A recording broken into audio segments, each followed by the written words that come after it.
Et pour les activités récentes, à Bangui, le lancement officiel de la Journée mondiale de l'environnement a eu lieu le 5 juin 2023 en présence de la représentante du ministère de l'Environnement de la République centrafricaine et des représentants de la MINUSCA. Célébré sous le thème « Combattre la pollution plastique », cet événement vise à mettre en exergue les différentes actions qui constituent les solutions de lutte contre la prolifération des déchets en vue d'assainir l'environnement national et mondial, comme le réaffirme le représentant de la MINUSCA.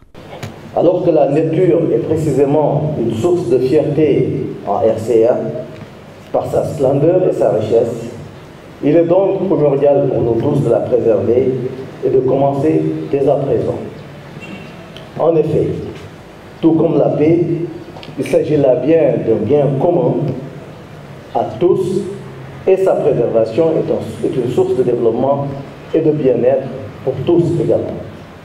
Cette célébration était une occasion pour le gouvernement centrafricain de mettre en exergue les différentes solutions de lutte contre la prolifération des déchets plastiques en vue d'assainir l'environnement national. À cet effet, la loi 2030-015 du 16 juin 2020 portant interdiction de la production, de l'importation, de la commercialisation, de la distribution et de la détention des emballages et sachets plastiques non biodégradables en République centrafricaine mérite d'être vulgarisée.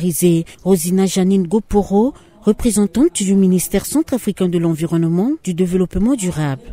Cette célébration est un bon prétexte pour sensibiliser et mobiliser les décideurs, les autorités locales, les partenaires au développement, les organisations de la société civile et les populations autour des activités de lutte contre la pollution plastique pour un développement durable.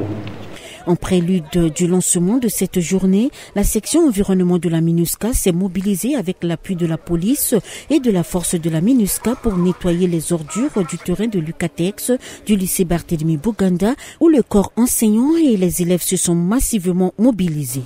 C'est un terrain de jeu où tous les jeunes, la jeunesse aussi vient jouer sur ce terrain. Quand on voit, les plastiques sont nombreux. Les plastiques sont vraiment énormes. Et cette action s'inscrit vraiment dans ce cadre-là de lutte contre les déchets plastiques. Jean-Pierre Rousseau, proviseur du lycée Barthélemy Buganda, se réjouit de cette initiative qui a vu son établissement débarrassé des papiers, des morceaux de plastique et autres tessons de bouteilles abandonnés dans l'enceinte du lycée. Un corps sain dans un environnement sain. Si à la propriété, les élèves ils vont bien étudier, ils vont préparer correctement les examens. Vous nous avez appuyé en enlevant toutes les mauvaises herbes qui étaient là, etc., en enlevant les bouts, les sachets, etc. C'est très très bien. Rappelons que dans le cadre de son accompagnement pour l'assainissement de la gestion des ordures aux côtés des autorités centrafricaines, la MINUSCA a fait un don le 26 avril 2023 d'engins lourds composés d'un tracteur remorqueur, d'un mini-bulldozer et d'un pont bascule pour la gestion des ordures de la décharge municipale de Kolongo située dans le 6e arrondissement de Bangui.